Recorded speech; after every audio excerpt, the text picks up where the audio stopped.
Hello everyone, আসসালামু আলাইকুম। আজকে তোমাগুলোকে বেগুন ভর্তা রেসিপি শেয়ার করি। তো আমরা রেগুলার যেভাবে বেগুন ভর্তা বানায় খাই ওইভাবে আজকে বানাইতেছি না, আজকে একদমই অন্যরকম করে বানাইতেছি, তাই ভাবলাম যে তোমাগুলোকেও শেয়ার করি। তো বেগুন ভর্তা বানাবার জন্য প্রথমে আমি বেগুনগুলা পিস পিস করে কাইটা নিছি। কাটার পরে আমি ওই বেগুনগুলা একটা কড়াইয়ের মধ্যে মিঠা তেল গরম করে ওই মিঠা তেলের মধ্যে ভালো করে উল্টাইয়া পাল্টাইয়া ভাইজা নিছি। এমনভাবে ভাজছি যে বেগুন থেকে যাতে বেগুনের একটা কাঁচা গন্ধ থাকে, ওই গন্ধটা যাতে চলে যায়। তো ভাজার পরে ওই একই তেলের মধ্যে আমি রসুন, পেঁয়াজ আর কাঁচামরিচ ভাজা নিছি।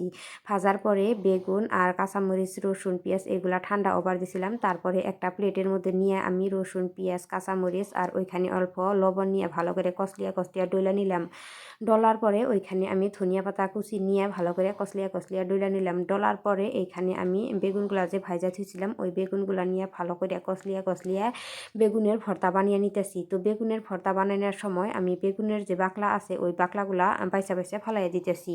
এভাবে বেগুন ভর্তা বানালে অনেকটাই টেস্টি লাগে। তো আজকের এই বেগুন ভর্তা রেসিপি দেখে ভালো লাগলে লাইক কমেন্ট করে শেয়ার করে দিও।